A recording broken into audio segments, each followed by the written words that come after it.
Hello, my name is Pekka Nikander, and I'm a professor of practice at Aalto University.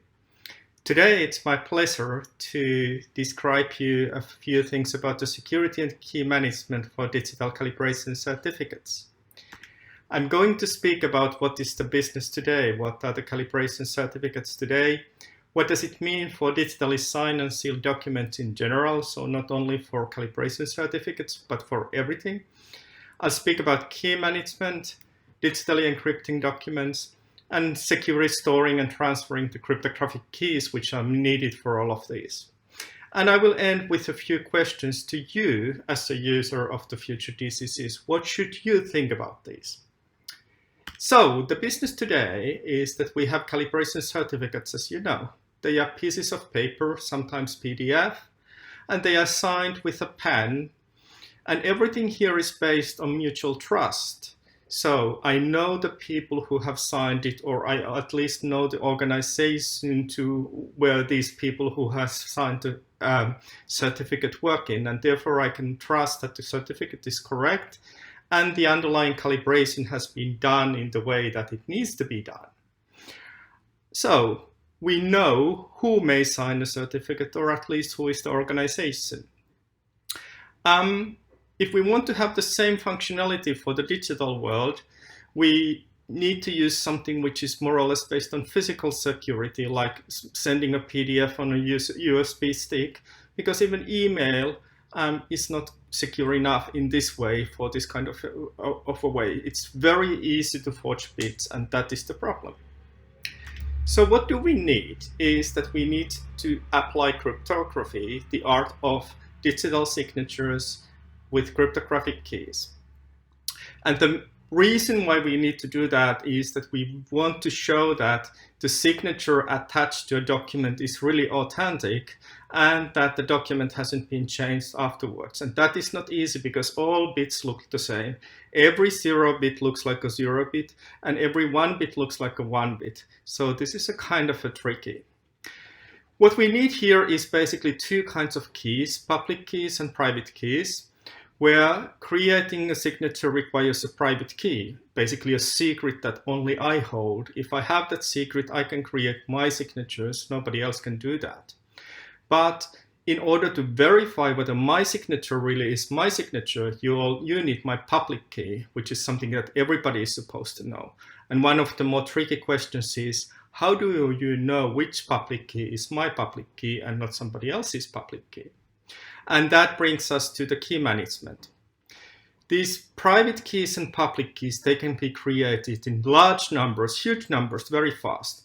My laptop can generate thousands of them every second if I put it to generate them.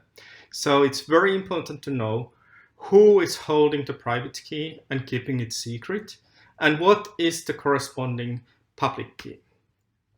So basically what happens when this kind of a key pair is created, it's like throwing a dice. So we use a random number generator, which generates a couple of random numbers and then combines them using a mathematical algorithm that creates this public key and private key with these almost magic properties or cryptographic properties.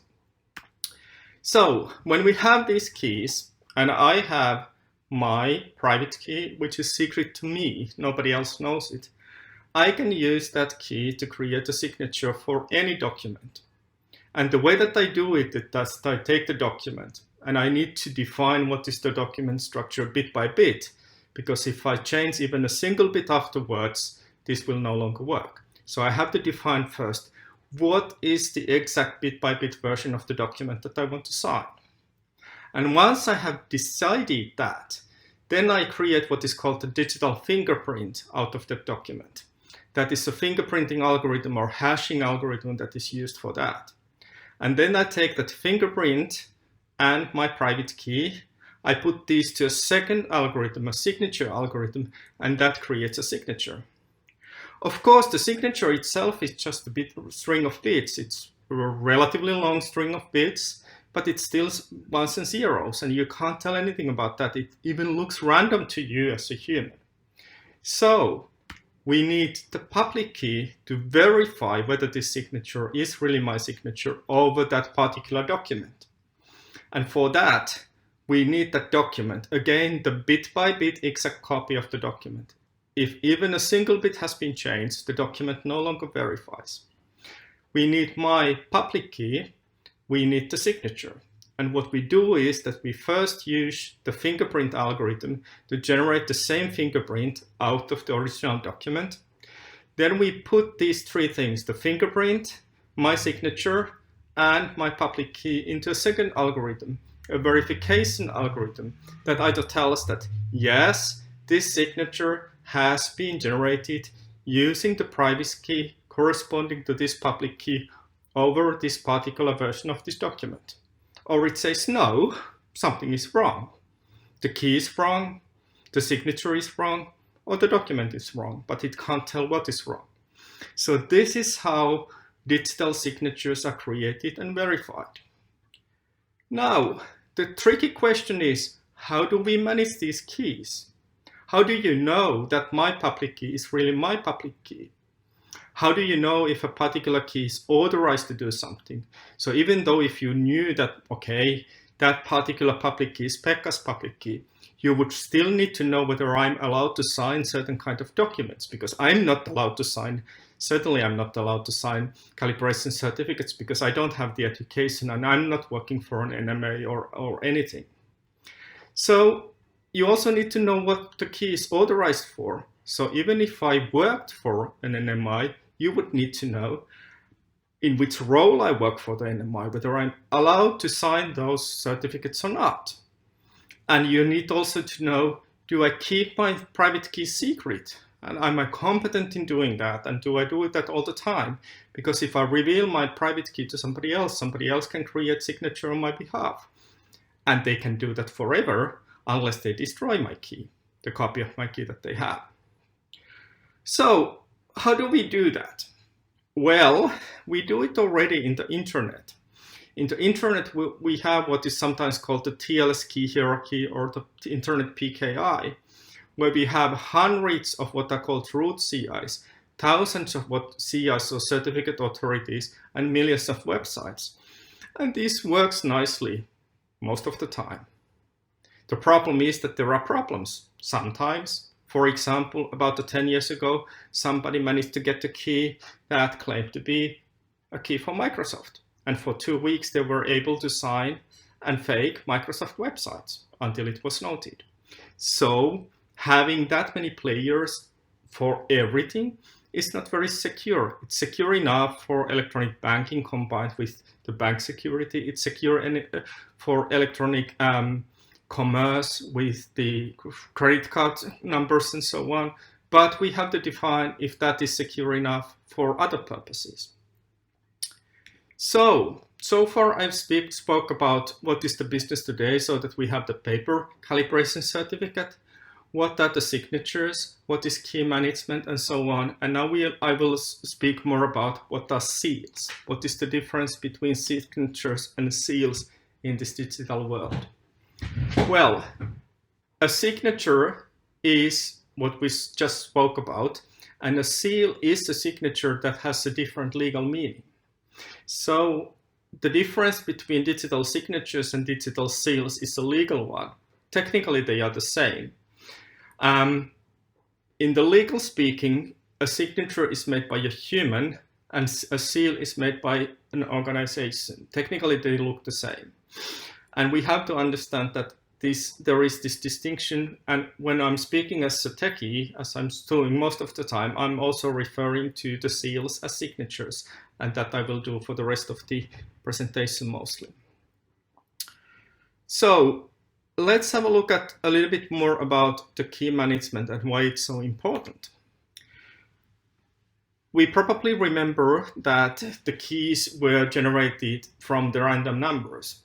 And that is the main reason why the key management is so important, because we can generate thousands and thousands of those keys. And just having a key doesn't mean anything. There needs to be some kind of a structure for telling what the key is about. And we just spoke about how the structure is needed for knowing what are the who has signed something or who has sealed something. So how do we verify that the signature or seal belongs to this particular person or organization. We also need them for encrypting documents. So if we want to encrypt the document, like a DCC for somebody, then we basically need to know, again, the receiver's public key. But we now use the keys in another way than previously. We use the public key to encrypt the document, to put it into an envelope, so to say. And then the recipient of the document uses the private key to reveal what is inside that envelope.